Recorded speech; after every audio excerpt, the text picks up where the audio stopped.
Jesus says, "Lo, I stand at the door and knock." Jesus is knocking on the door of your heart today.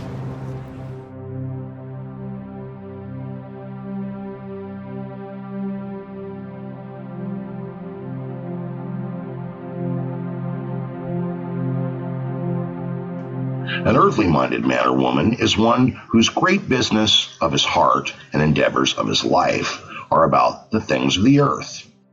He makes it his great business, and the strong endeavors of his spirit are exercised in the things of the earth. He eagerly and greedily works with the strongest intention about these things, how the whole soul, the whole man is laid out about the world. It is the adequate object of his soul. You will say, other men are busy in their callings as well as these that you count earthly-minded men. Yes, but they are busy in their callings in obedience to God. And for outward things, they set aside their obedience to God. Then all the things that they busy themselves with in the world, were it not under that consideration that they were obeying God in it, they would not be adequate objects for their souls.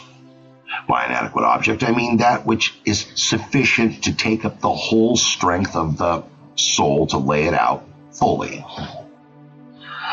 I'll give you this example to show you what I mean by an adequate object. You have a little child playing sports. This sport has as much in it as there is in his spirit. There is a kind of equality between his spirit and such a sport.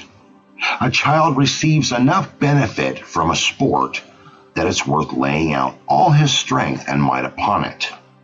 Now, it may be sometimes a man or a woman will play with their child. They will play as the child does, but this sport is not an adequate object.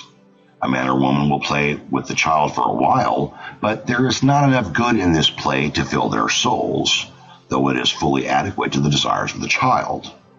These things are not fully adequate to the desires of a man or woman. They have other matters in their heads than these, and businesses of a higher nature. And so it is in those that are not earthly minded.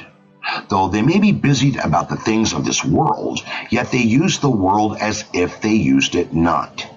The things of the world are not adequate objects to their hearts. A spiritual heart reserves the chief strength of it for higher things. I follow these things in the world, but I reserve the chief strength for a more desirable good.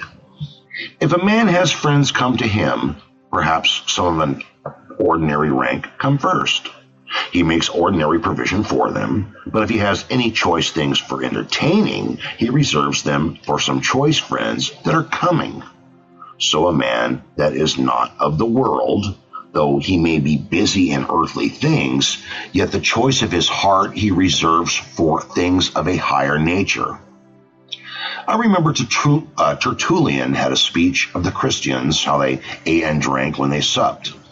They ate and drank so as they remembered they were to pray that night before they slept. So a gracious spiritual heart follows his outward business in the world, but remembers he is to converse with God that night before he sleeps, so that he reserves the strength of his spirit for communion with God. But the other lays out all his strength as if he had nothing to do afterwards. In this, an earthly and a spiritual heart are quite contrary. The apostle would have godly men to use the world as if they used it not.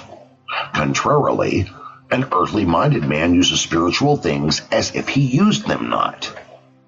How an earthly-minded man's heart is in spiritual things, so a spiritual mind is in earthly things. An earthly-minded man will do some things that are spiritual. He will come and hear the word. Perhaps he will pray in his family and read a chapter, but his heart is not there. He does it as if he did it not.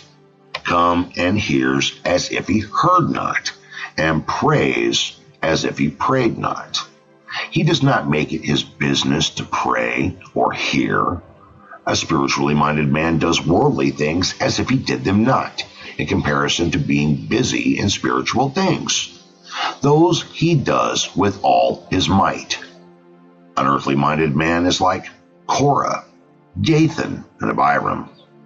We read that they were swallowed up by the earth. So the truth is, the things of the earth, contentments, provision for themselves and families and earthly things, opens and swallows up the very hearts of earthly minded men.